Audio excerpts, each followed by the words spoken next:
Hello, and welcome to the first episode of the Major Minor Talk podcast, your new favorite podcast discussing baseball's top prospects within the NL and AL East. With spring training kicking off, I thought it was an appropriate time to take a look at some of the top prospects in the East and pick out a few to keep your eye on during this time. While some of these guys might be forecasted to make it to the majors this season, and some might not be, these five players have caught my eye as strong pieces to help change the tide in two stacked divisions. Here they are in no particular order. The first player I've selected is Dylan Crews, outfielder for the Washington Nationals. While he was called up last year in 2024, this season of 2025 will be Crews's first full season on the Nats Major League roster. Now, when I first started to complete my research for this episode, I was surprised to see that Dylan Crews was listed as a prospect. That led me to realize what technically qualifies a player as a prospect in baseball. After being called up to the major leagues, a player, whether a fielder or a pitcher, must have at least 130 at-bats or 50 innings pitched to lose their status as a prospect. With this rule, in Crews's limited time spent in the majors last season, he technically still is a prospect coming here into 2025. I have personally seen Crews play on the AA level, and I definitely do think he has earned a spot on the Nats Major League roster. However, I do think whatever we see here from Crews during spring training, and especially on into the regular season, could give a good showcase of what to expect from the Nats in the coming years. The second player I've selected is Andrew Painter, a pitcher for the Philadelphia Phillies. Now, I am a Phillies fan, and I will definitely admit that there is some bias here, but Andrew Painter is one of the best pitching prospects that there is, especially in the East. Painter is definitely working to overcome the Tommy John surgery he had not too long ago, but at 21 years old, I think there is a bright future for this pitcher right here. He's had plenty of time pitching in the minors last season, and also pitched in their Arizona Fall League. And current predictions expect for Painter to be called up to the major leagues at some point in the latter half of the season.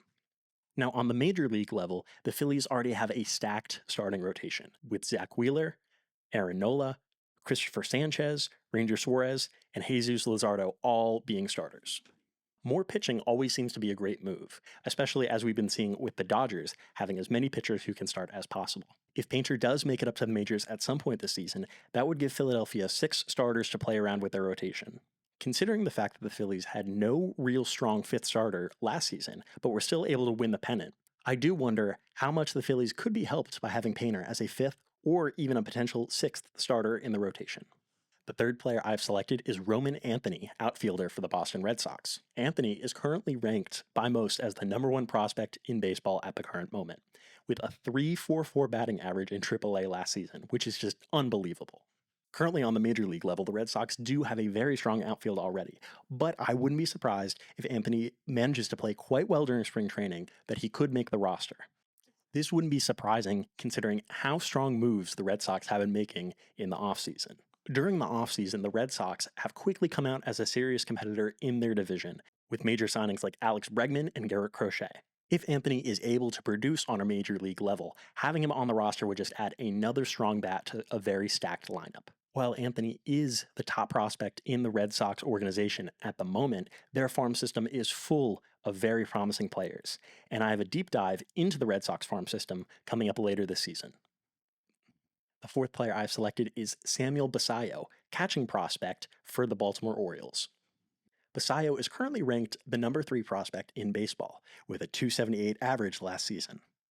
I selected Basallo for this list because of the fact that the Orioles already have a strong catcher in Adley Rutschman, which really puts into question whether Basallo would have a place on the major league roster.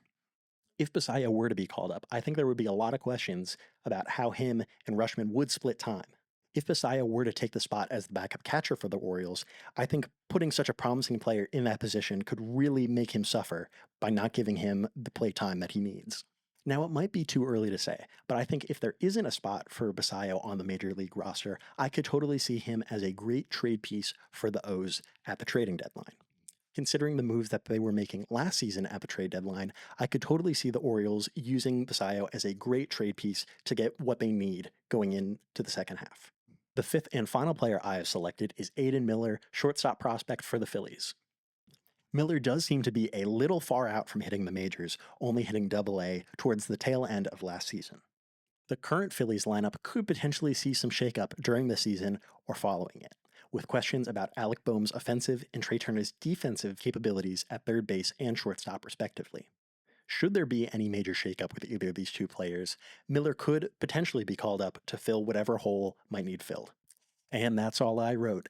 Thank you for tuning in to this first episode of the Major Minor Talk podcast. I hope you enjoyed hearing a little bit of my thoughts about these players going into spring training. If you'd like to follow the show on X, formerly known as Twitter, the link can be found within the description below. Be sure to subscribe to keep updated with the show. I have a few more episodes planned as we get into the season, including, as I mentioned before, a special deep dive into the best farm system in baseball right now, being with the Boston Red Sox. Thanks again, and have a good night.